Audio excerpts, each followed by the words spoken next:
नमस्कार, मैं हूं आपके साथ मीनाक्षी रजत और आप देख रहे हैं विस्फोट, जहां हम आपको दिखाएंगे दुनिया में जंग के मैदान की हर हलचल से जुड़ी हुई खबर। सबसे पहले आपको यह बताते हैं कि विस्फोट में आखिरकार आज क्या कुछ खास रहने वाला है जिस पर रहेगी हमारी नजर। तो सबसे पहले आपको बताएं कि क्या बन जाएगी बात।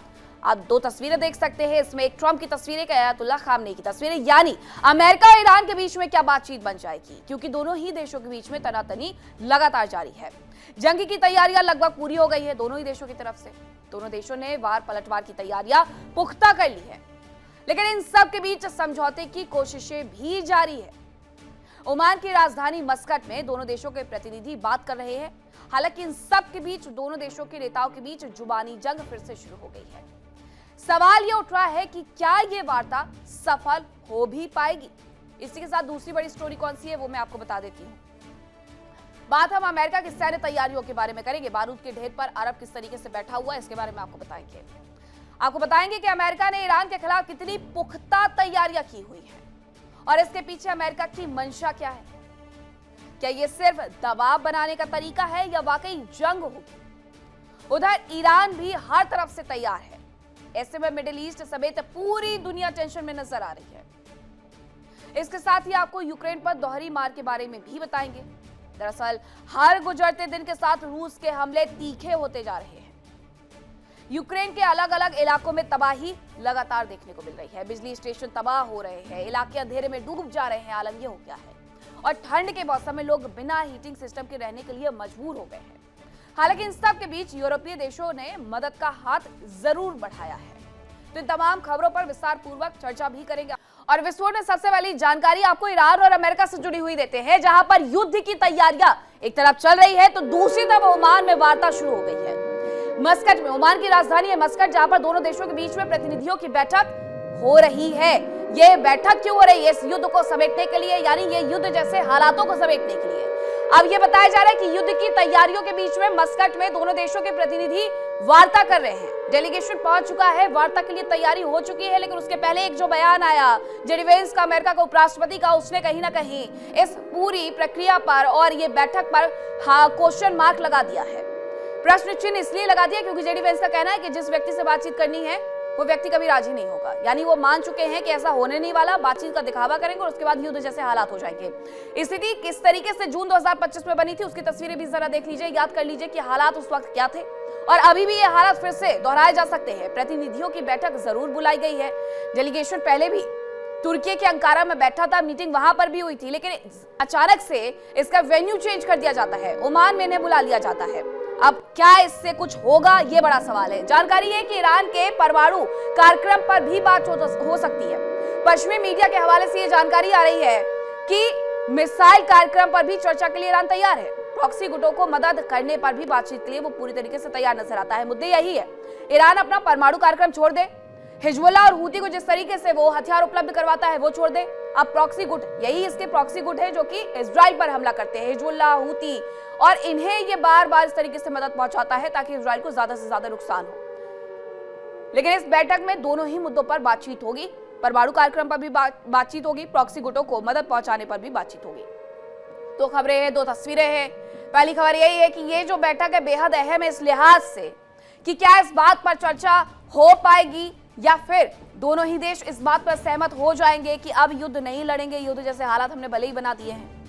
ईरान क्या ये कह देगा कि वो अपना परमाणु कार्यक्रम जो है वो त्याग देगा, क्योंकि ऐसे बातें ईरान को सूट नहीं करती। ईरान ये कहता है कि हम संप्रभु राष्ट्र और हमें परमाणु कार्यक्रम पर आगे बढ़ने का पूरा पूरा हक है। तो अब जब ये बात हक की आती है तो ईरान के पीछे हटने का सवाल जरा कम खड़ा होता है।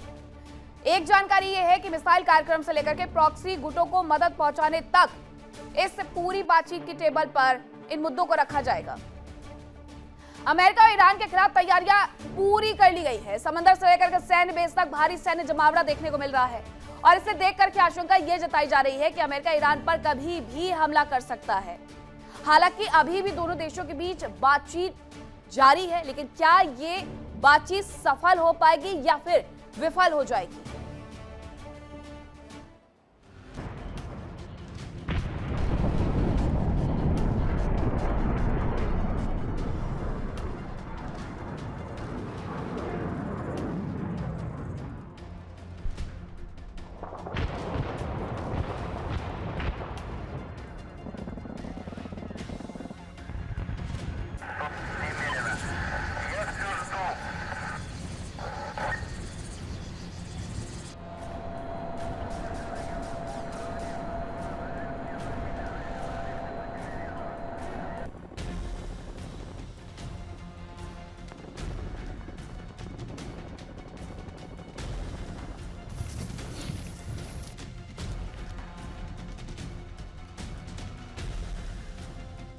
मिडिल ईस्ट में अमेरिकी सेना तैयार है।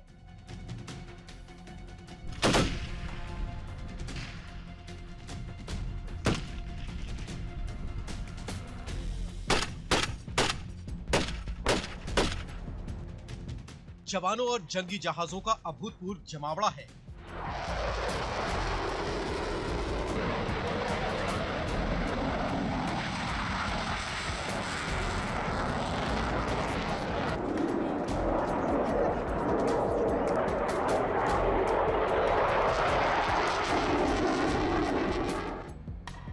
मध्य पूर्व के एयरबेस पर अमेरिकी फाइटर जेट्स तैयार हैं, जो किसी भी वक्त हमले के लिए उड़ान भर सकते हैं।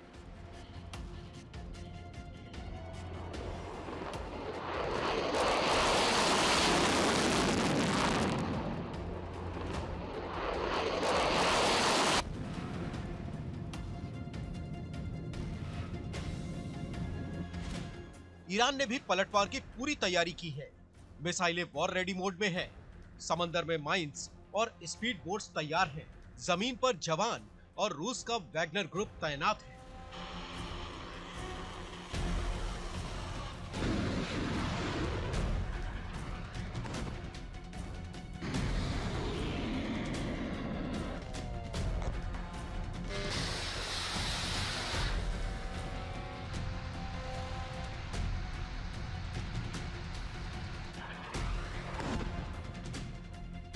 कुल मिलाकर कह सकते हैं कि मिडिल ईस्ट में अमेरिका और ईरान के बीच तनाव अपने चरम पर है। हालात ऐसे हैं कि किसी भी वक्त जंग की चिंगारी फूट सकती है। किसी भी पक्ष की एक गलती पूरे मध्य पूर्व को जंग की आग में झोंक सकती है।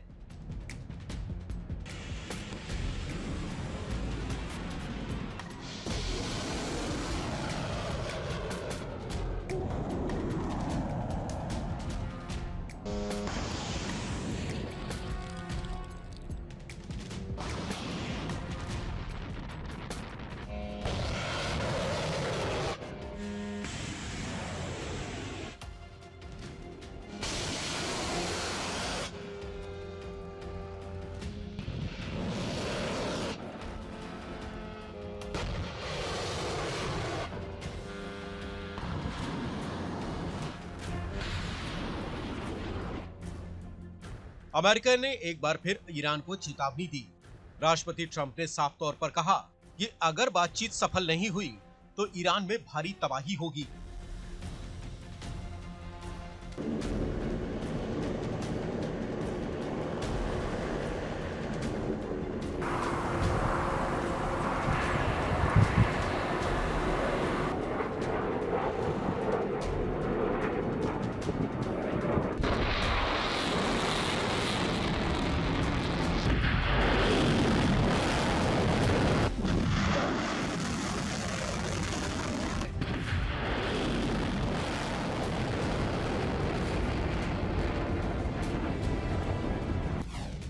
समंदर में अमेरिका तैयार।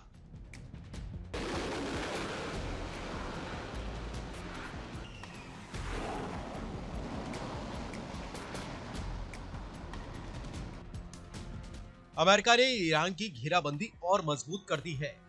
ईरानी बॉर्डर के करीब अमेरिका का aircraft carrier USS Abraham Lincoln पहले से ही तैनात है। इसके अलावा एक और एयरक्राफ्ट कैरियर यूएसएस रूजवेल्ट पूर्वी प्रशांत महासागर से ईरान की ओर बढ़ रहा है, जबकि अमेरिका से चला तीसरा aircraft carrier USS George H W. Bush भी अटलांटिक महासागर पार करके जल्द ही ईरान तक पहुंचने वाला है।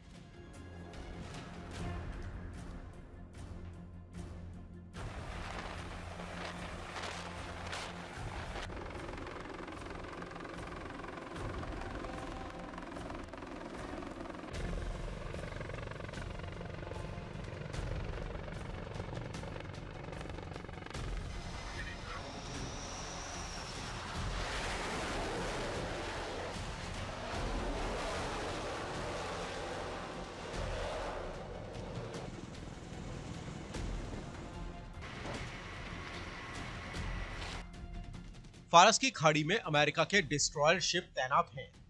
अमेरिका के USS McFaul, USS Delbert, USS Mitscher, USS Bulkeley इस इलाके में तैनात हैं। इनके अलावा अमेरिका के लेटरल कॉम्बैट शिप भी हमले के लिए तैयार है। इनमें USS Canberra, USS Saint Barbara और यूएसएस सेंट टूल्सा शामिल हैं।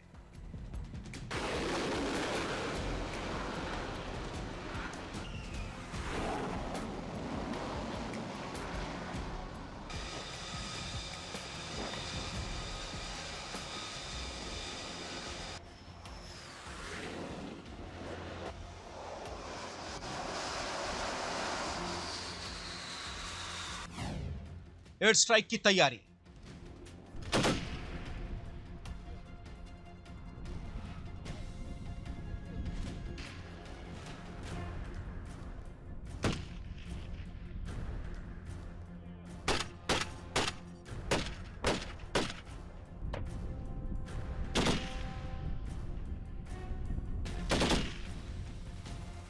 जमीन पर अमेरिका के सैन्य बेस वॉर रेडी मोड में है। जॉर्डन के मुवाफक सल्ती बेस पर 52 F-35 लाइटनिंग फाइटर जेट्स तैनात हैं, जबकि कतर के अल उदैद बेस पर F-18 हॉर्नेट विमान ईरान पर हमले के लिए तैयार हैं।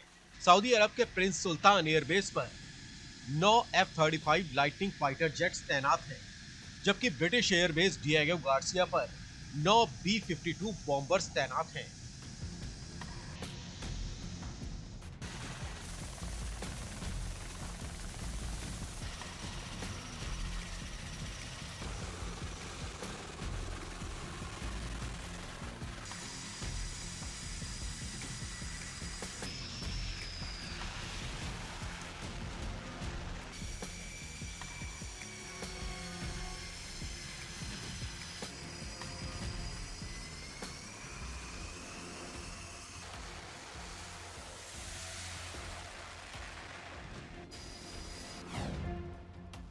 ग्राउंड ऑपरेशन की भी तैयारी।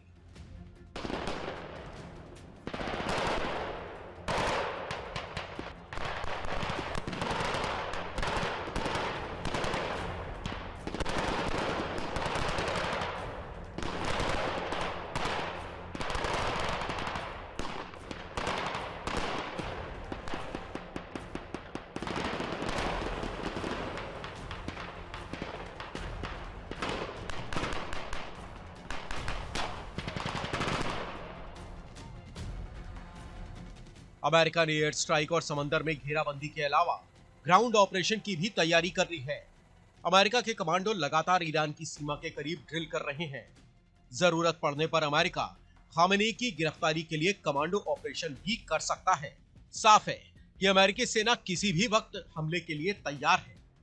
केवल ट्रंप की हरी झंडी का इंतजार है। ट्रंप साफ कर चुके हैं कि अगर ईरान नहीं झुका तो तबाही बहुत भीषण होगी। Bureau report, India daily.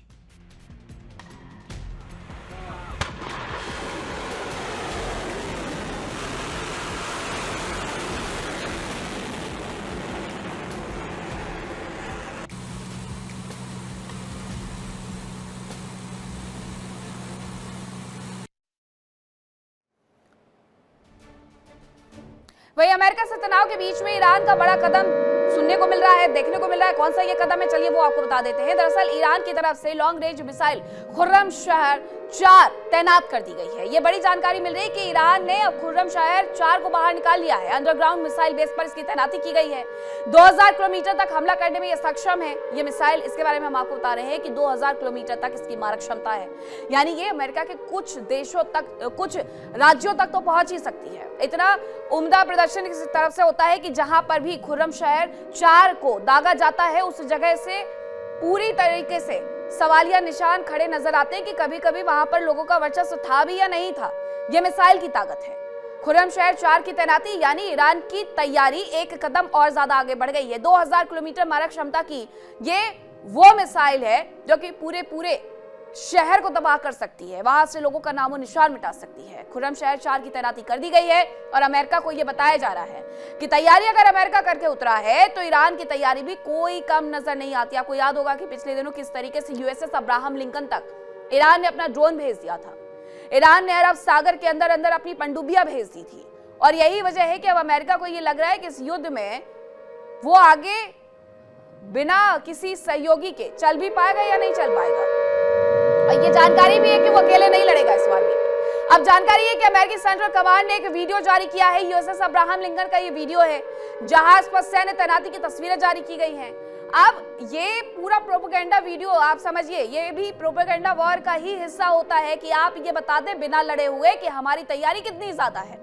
ये वीडियो जरूर उनकी तरफ से यूएसएस अब्राहम लिंकन का जारी किया गया है, लेकिन ये बताने के लिए जारी किया गया है कि देख लियो हमारी जो तैयारी है वो किस तरीके से। जरा ये आप यहाँ पर फाइटर जेट देखेंगे, आप यहाँ पर लोगों के काम करने का तरीका देखेंगे। यहाँ पर मतलब एक बड़ा सैन्य बेड़ा पहले से उपस्थित है, जो कि ये तय कर रहा है, ये सुनिश्चित कर रहा है कि अगर जरूरत पड़ी तो तुरंत से तुरंत यहाँ से ये जो तमाम फाइटर जेट आपको लाइन से नजर आ रहे हैं ये उड़ान भर सके।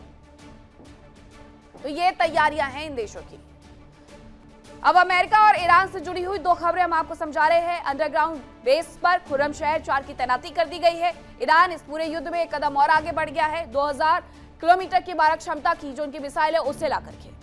दूसरी तरफ यूएस की तरफ से यूएसएस अब्राहम लिंकन को लेकर के वीडियो जारी करके ये बताया गया है कि हमारा भी सैन्य बेड़ा तैनात है अरब सागर, और बहुत ज्यादा दूर नहीं, ईरान की सीमा से मात्र 350 किलोमीटर ही दूर ये खड़ा हुआ है। 350 किलोमीटर बहुत लंबी दूरी नहीं होती है, तुरंत से हमला यहाँ से किया जा सकता है।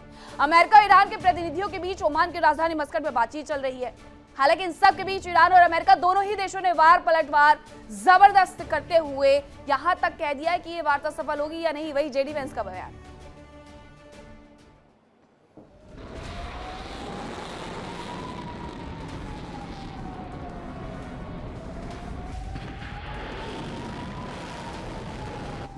अमेरिका जंग के लिए तैयार है।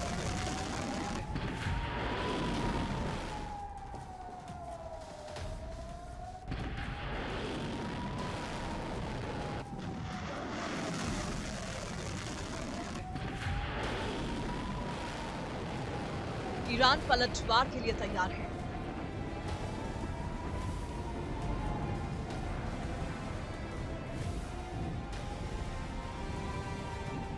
बातचीत की प्रक्रिया जारी है, तैयारियां पूरी हैं।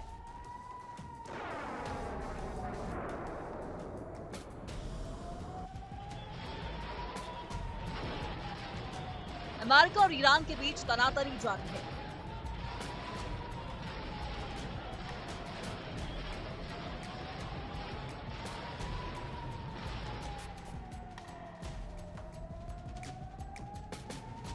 ऐसी आशंका जताई जा रही है कि अमेरिका और ईरान के बीच बातचीत फेल हो सकती है।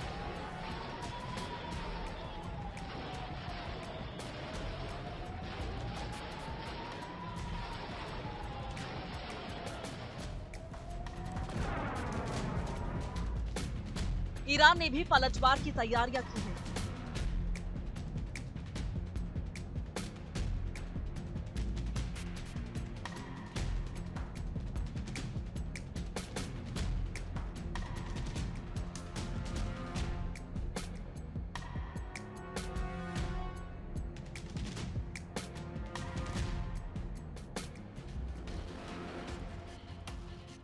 IRGC ने एक वीडियो जारी कर चेतावनी दी है, जिसमें एक साथ कई बैलिस्टिक मिसाइल्स की लॉन्चिंग दिखाई गई है।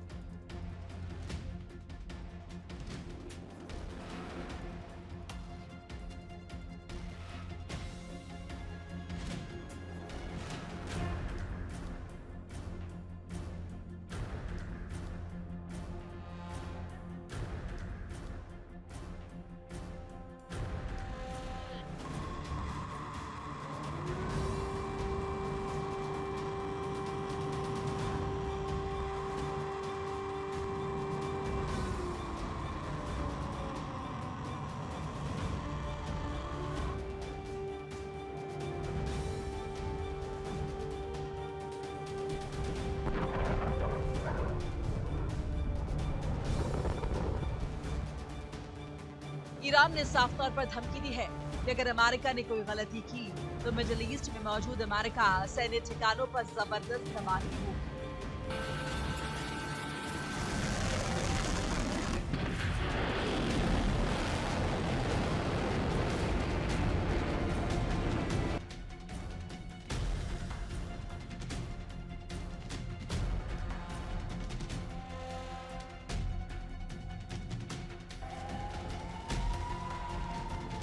उधर ईरान के प्रॉक्सी भी अलर्ट है, जो IRGC का एक इशारा मिलते ही अरब में कई मोर्चों पर जंग शुरू कर सकती है।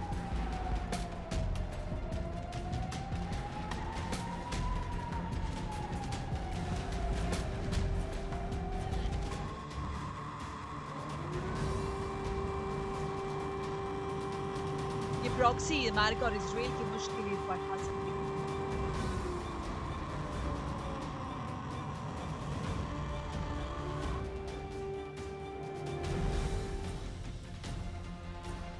जंग की दशा में ईरान होर्मुज स्ट्रेट को ब्लॉक कर सकता है,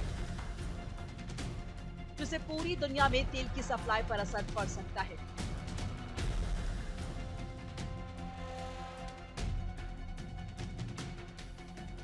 समंदर के तकरीबन 39 किलोमीटर संकरे रास्ते से दुनिया का करीब 25% तेल गुजरता है।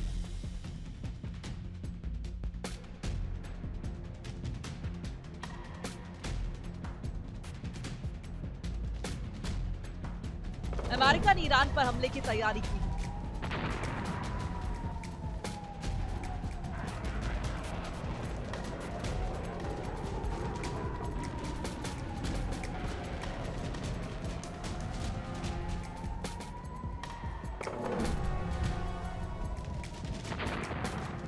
हालांकि इसे ईरान पर दबाव बनाने की कोशिश भी माना जा रहा है, ताकि ईरान दबाव में आकर अमेरिकी शर्त मानने पर राजी हो जाए।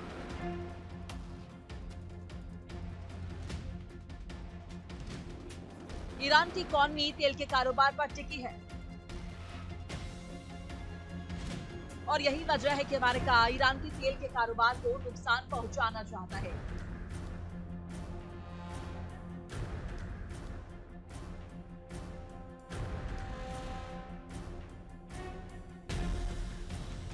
ईरान बातचीत को नियंत्रित रखना चाहते हैं।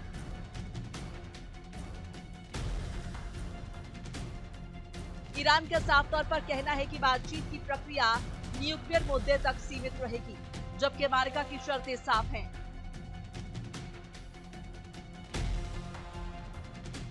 ईरान न्यूक्लियर प्रोग्राम बंद करे, अपने मिसाइल्स के स्टॉक को सीमित करे, बैलिस्टिक मिसाइल प्रोग्राम को बंद करे, प्रॉक्सी संगठनों को सपोर्ट करना रोके, प्रदर्शनकारियों के खिलाफ कार्रवाई रोक दे।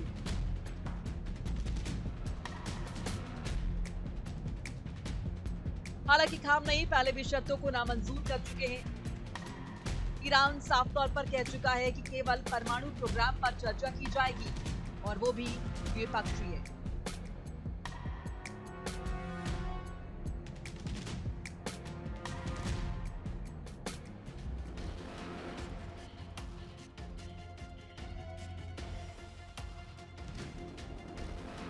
मिडिल ईस्ट में कूटनीति और जंग की तैयारियां समांतर चल रही हैं।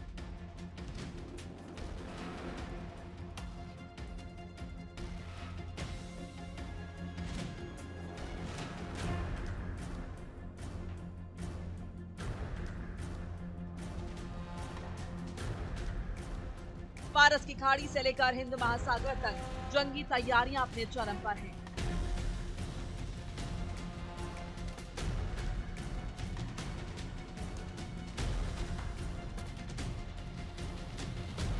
जबकि बातचीत के जरिए विवादों को सुलझाने की कोशिश की जा रही है। हालांकि हालात देखते हुए बातचीत के सफल होने की उम्मीद बहुत कम है।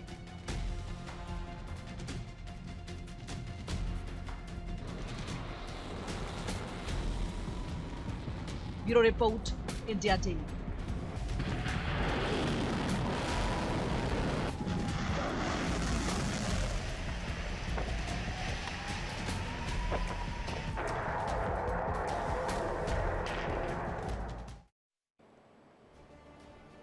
और जंग की तैयारियों के बीच में ईरान के साथ साथ अब चीन भी आ गया है। चीन ने सप्लाई किए स्ट्रेटेजिक रडार सिस्टम की जानकारी मिले कि खाड़ी में जंग नहीं चाहते हैं, लेकिन डरते भी है।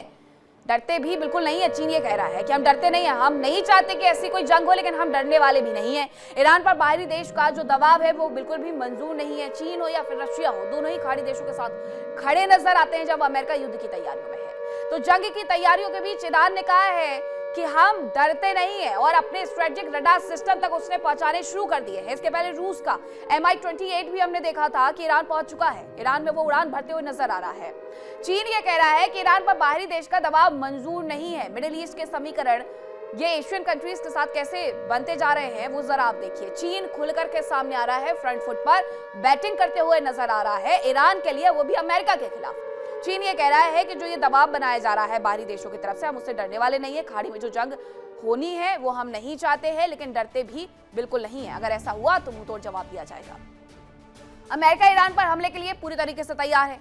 ईरान ने भी पलटवार की पूरी तैयारी कर ली है और जंग की आशंका से पूरी दुनिया टेंशन में है। लेकिन सवाल यह है कि अगर जंग हुई तो अमेरिका को ज्यादा नुकसान होगा या फिर ईरान को?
मिडिल ईस्ट में अमेरिका ने जितने सैनिक तैनात किए हैं उतने तो कई देशों के कुल सैनिकों की संख्या भी नहीं है।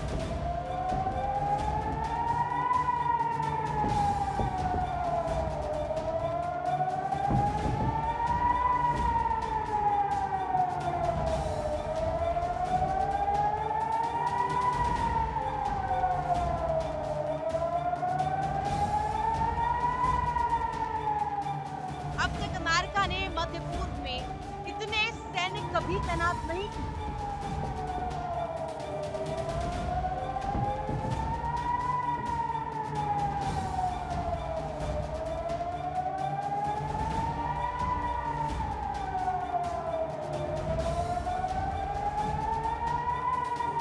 एयरक्राफ्ट कैरियर से लेकर destroyer, submarine, fighter jets, bombers और कमांडो तैनात हैं।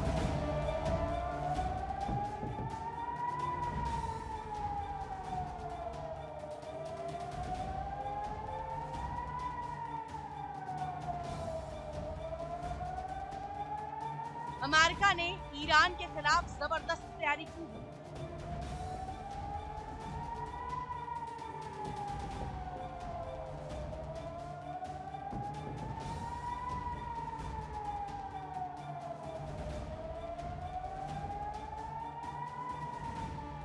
ईरान ने भी स्पीड बोट्स के साथ ही माइंस, सबमरीन, जहाज, मिसाइलें तैनात कर दी हैं।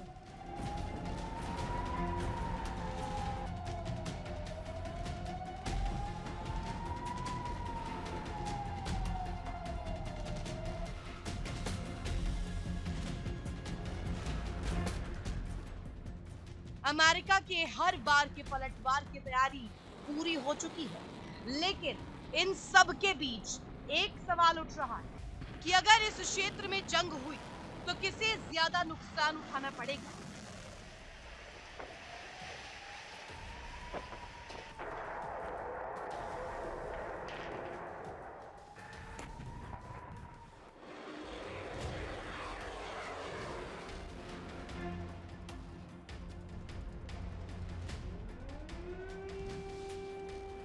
पहली नजर में भले ही ऐसा लग रहा हो कि ईरान को बहुत ज्यादा नुकसान होगा, लेकिन वास्तव में असली नुकसान तो अमेरिका को उठाना पड़ सकता है।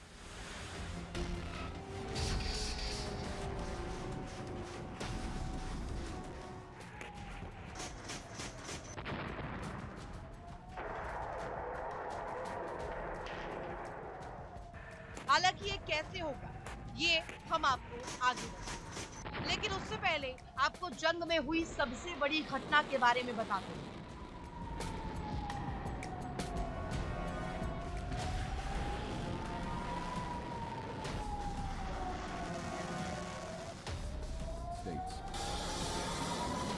अमेरिका का जो aircraft carrier USS Abraham Lincoln transponder बंद करके समंदर में घूम रहा है, उसे ईरान के एक ड्रोन ने खोज निकाला और शायद यही वजह है कि ड्रोन को गिराए जाने के बावजूद ईरान ने दावा किया कि उसका मिशन पूरा हो गया।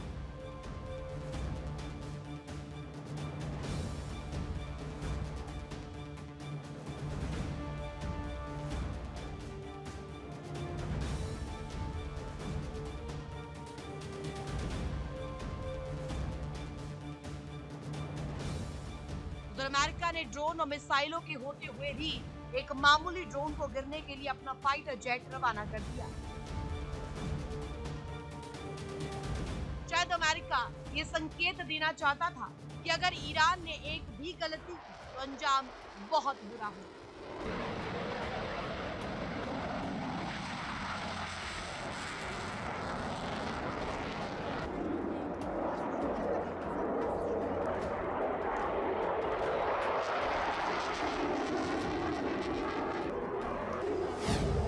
ईरान के एक सामान्य ड्रोन की कीमत 10 से 20 हजार डॉलर आती है, जबकि उसे गिराने के लिए लॉन्च की गई इंटरसेप्टर मिसाइल की कीमत 30 से 40 लाख डॉलर होती है। ऐसे में अगर ईरान स्वॉर्म ड्रोन से हमला करता है तो अमेरिका को बहुत बड़ा नुकसान होगा। जिस शाहिद 139 ड्रोन ने यूएसएस अब्राहम लिंकन का पता लगाया, उसकी कीमत करीब 70,000 डॉलर होती है, जबकि अमेरिका के F-35C की कीमत करीब 10 करोड़ डॉलर आती है। ईरान के समंदर में तैनात अटैक बोट की कीमत करीब 1 से 5 लाख डॉलर तक आती है, जबकि इनके निशाने पर मौजूद यूएसएस अब्राहम लिंकन की कीमत 4.5 से 5 अरब डॉलर।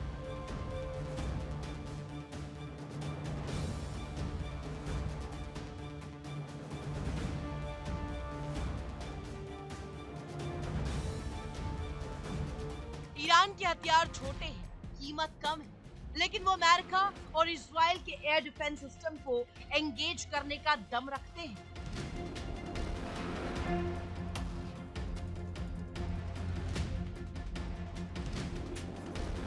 और उनकी महंगी इंटरसेप्टर मिसाइलें बर्बाद करवा सकती हैं। इसके बाद ईरान बैलिस्टिक मिसाइलों से भारी तबाही मचा सकता है।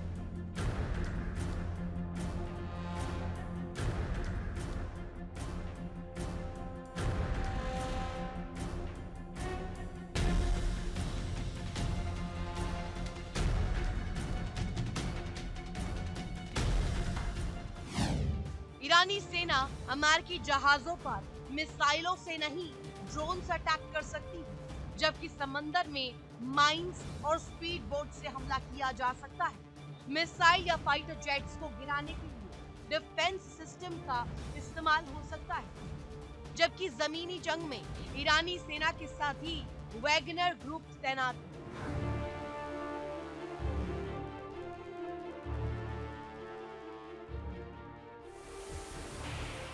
अगर मिडिल ईस्ट में अमेरिका के प्लान के मुताबिक जंग छोटी थी, तब भी ईरान के छोटे और सस्ते हथियारों के मुकाबले अमेरिका को अपनी महंगी मिसाइलें खर्च करनी होंगी, यानी आर्थिक नुकसान अमेरिका को ही ज्यादा होगा।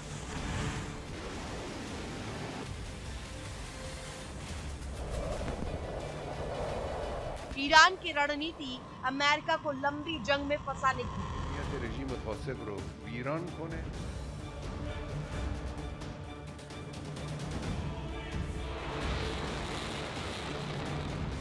और अगर वो अपने प्लान में कामयाब हो गया तो यकीनन अमेरिका को आर्थिक और सामरिक दोनों ही मोर्चों पर भारी नुकसान हो सकता है।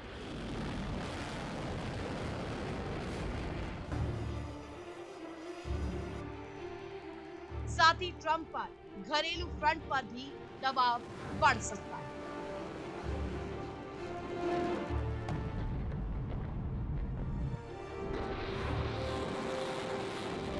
फिलहाल रूस और चीन ईरान की हथियारों से मदद कर रहे हैं, लेकिन अगर वो भी इस जंग में उतर आए तो अमेरिका का नुकसान कई गुना बढ़ सकता है।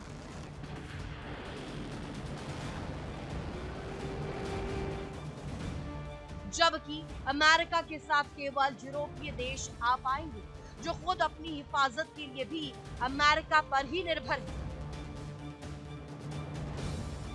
यानी ये कहना मुश्किल नहीं कि अगर जंग हुई तो ट्रंप को घरेलू और आर्थिक दोनों ही मोर्चों पर भारी दबाव झेलना पड़ सकता है।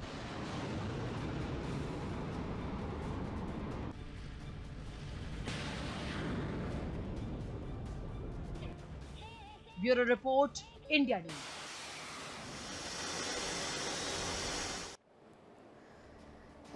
और आइए अब बात करते हैं रूस और यूक्रेन युद्ध की। रूस की यूक्रेन पर जबरदस्त बमबारी जारी है, जिससे यूक्रेन के लोगों पर दोहरी मार पड़ रही है। कैसे, आपको इस रिपोर्ट में दिखाते हैं।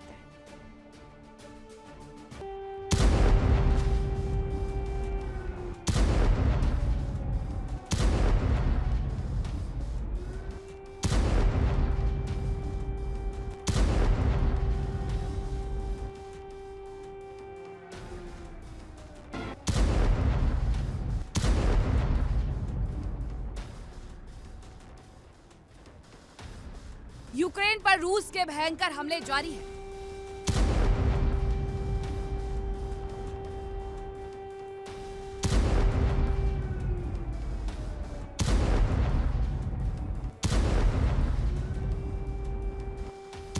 बिजली station, power grid, supply line और थर्मल पावर प्लांट्स निशाने पर हैं।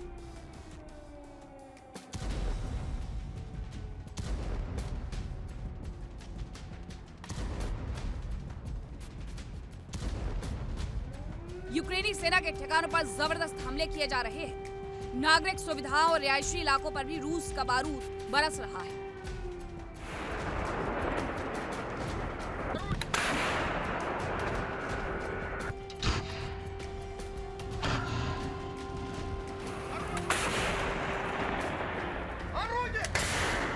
माना जा रहा है कि अबू धाबी में रूस और यूक्रेन की वार्ता से पहले ही पुतिन ज़ेलेंस्की पर भारी दबाव बनाने का प्रयास कर रहे हैं। वो चाह रहे हैं कि ज़ेलेंस्की उनकी शर्तों पर राजी हो जाए और डोनबास रूस को सौंप दे, जबकि इसके लिए ज़ेलेंस्की अब तक तैयार नहीं है।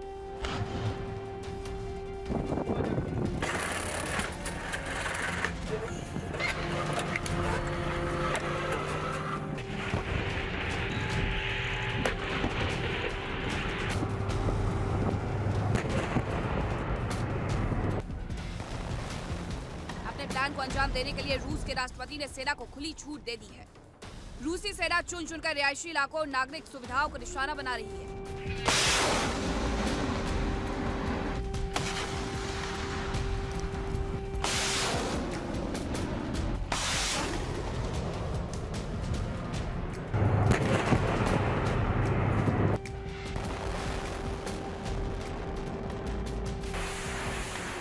राजधानी कीव में रूस की सेना के हमलों की वजह से बिजली सप्लाई प्रभावित हुई, साथ ही हीटिंग सिस्टम भी बंद हो गया।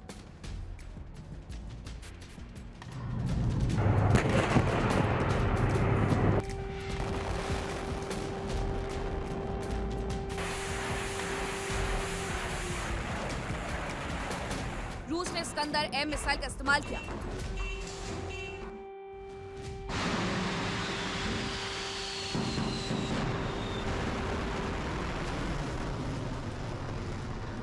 हालात ऐसे हो गए कि कीव में जबरदस्त बिजली संकट है।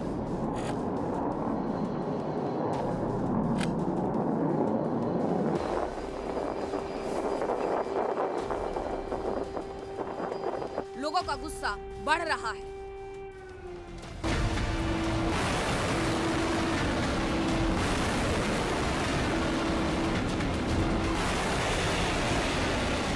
खार्किव के हालात भी कुछ अलग नहीं है। यहाँ भी बिजली संकट गहराता जा रहा है। यूक्रेन के कई इलाकों में मुश्किल से 5 घंटे ही बिजली मिल पा रही है।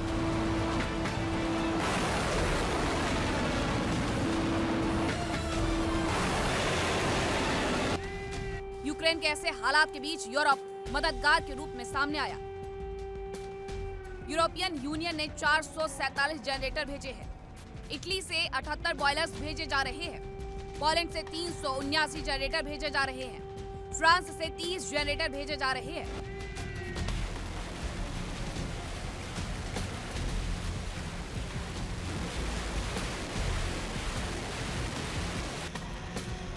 यूक्रेन के बदतर होते हालात के बीच यूरोपीय देशों ने चेतावनी दी है।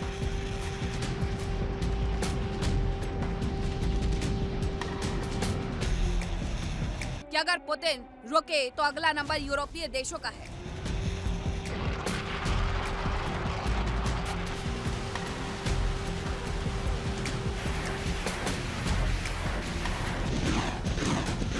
रूस की सेना लगातार अपने मिशन की ओर बढ़ रही है। रूस ने ज़पोरिज़िया के एक और इलाके पर कब्जा कर लिया। दावा है कि यहाँ यूक्रेन के कई जवानों ने सरेंडर कर दिया। इस दौरान 15 बड़े ड्रोन और 10 वाहन जब्त।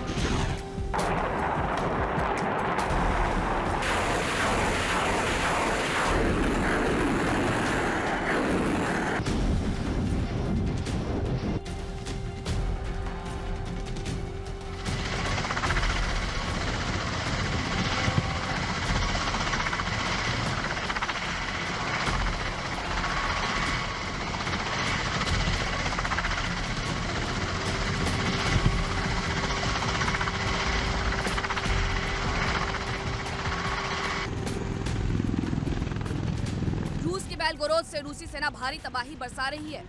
यूक्रेन के सूमी और कुपियांस्क में जबरदस्त बारूद बरसाया जा रहा है। खार्किव में रूस के हमलों की वजह से बिजली और हीटिंग प्लांट बंद हो चुके हैं।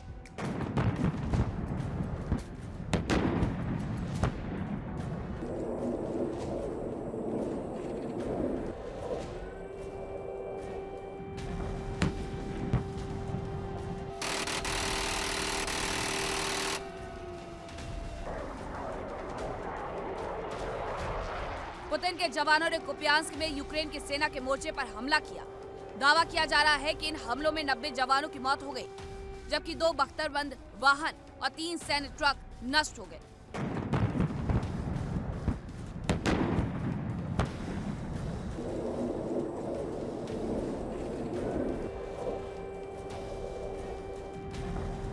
यूक्रेन का आरोप है कि चीन रूस की लगातार मदद कर रहा है।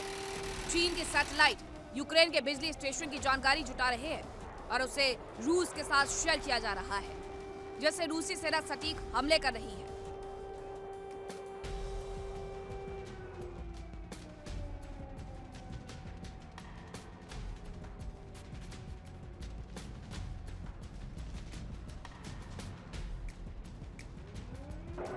उधर ज़ेलेंस्की के जवान भी रूस पर तबाही बरसा रहे हैं। यूक्रेन ने रूस के क्रास्नोदर, क्राई, रोस्तोव, बेलगोरोद और क्रीमिया पर हमले का प्रयास किया। हालांकि ज्यादातर ड्रोन्स को हवा में ही नष्ट कर दिया गया, लेकिन कुछ ड्रोन्स अपने टारगेट तक पहुंचने में कामयाब रहे।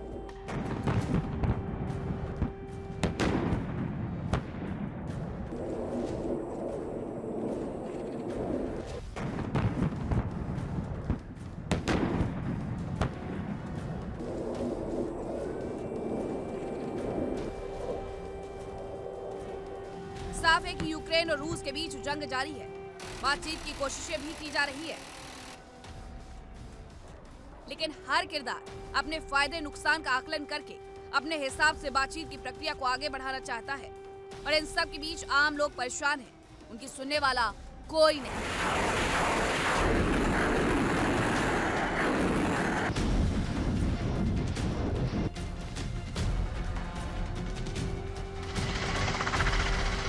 Bureau report, India daily.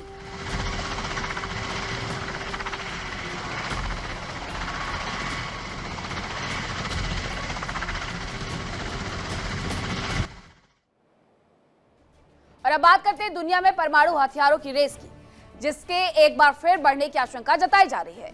America और रूस के बीच हुई संधि खत्म हो गई है और अब आशंका है कि दुनिया के दूसरे देश भी एटमी होड़ में शामिल हो सकते हैं।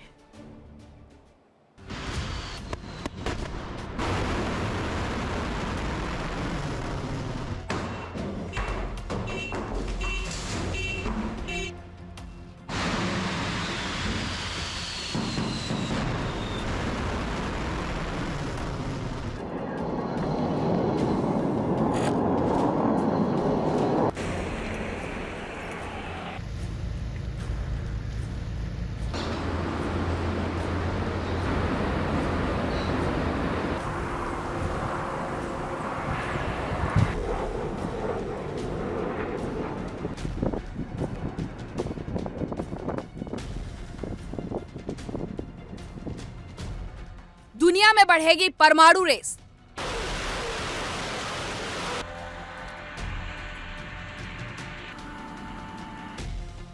फिर शुरू होगा तबाही का फेज।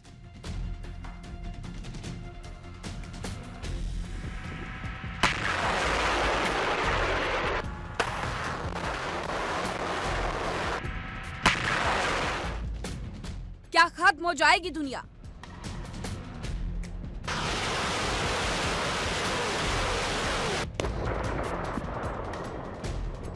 यह सवाल आज बहुत महत्वपूर्ण हो गया है, क्योंकि सुपर पावर्स को बांधने वाली जंजीर यानी न्यू स्टार्ट संधि खत्म हो गई है, जिसके बाद यह आशंका जताई जा रही है कि अब परमाणु हथियार की रेस तेज हो गई है। दुनिया को सबसे बड़े खतरे यानी न्यूक्लियर वेपन की रेस से बचाने वाली अमेरिका और रूस के बीच की संधि खत्म हो गई। रूस का कहना है कि समझौते की मियाद आगे बढ़ाने के लिए अमेरिका से संपर्क किया गया था, लेकिन कोई औपचारिक जवाब नहीं आया। आइए सबसे पहले आपको बताते हैं दुनिया में मौजूद परमाणु खतरे के बारे में। सीप्री की रिपोर्ट के मुताबिक रूस के पास कुल 5,459 परमाणु हथियार हैं। इनमें से 1,718 एटोनॉमिक हथियार तैनात हैं, जबकि अमेरिका के पास 5,277 परमाणु हथियार हैं। इनमें से 1,913 वॉरहेड्स तैनात किए जा चुके हैं, जबकि अमेरिका समेत नेटो देशों के पास 5,772 न्यूक्लियर वेपन है।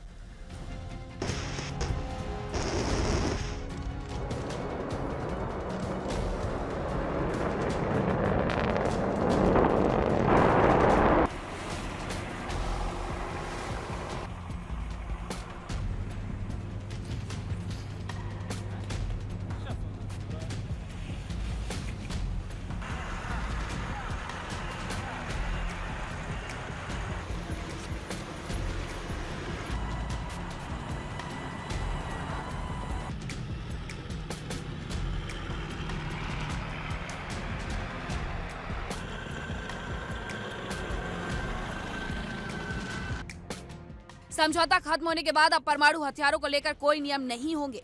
परमाणु शस्त्रागार पर कोई लगाम नहीं होगी।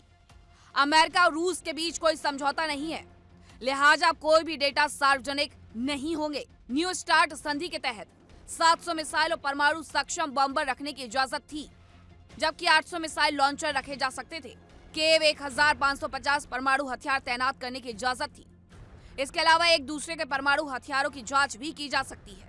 कोविड के दौरान निरीक्षण की प्रक्रिया रुकी थी, जो बाद में शुरू ही नहीं हुई। अब आइए आपको बताते हैं अमेरिका और रूस के बीच परमाणु हथियारों पर रोक के बारे में।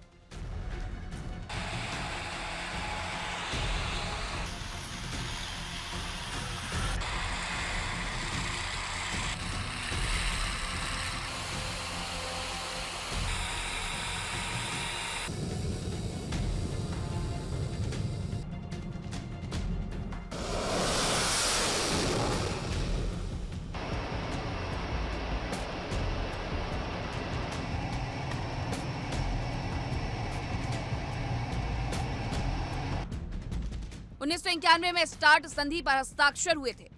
नए परमाणु हथियार न बनाने पर सहमति। 2010 का न्यू स्टार्ट भी महत्वपूर्ण समझौता था। 2021 में संधि की मियाद 5 साल के लिए बढ़ी।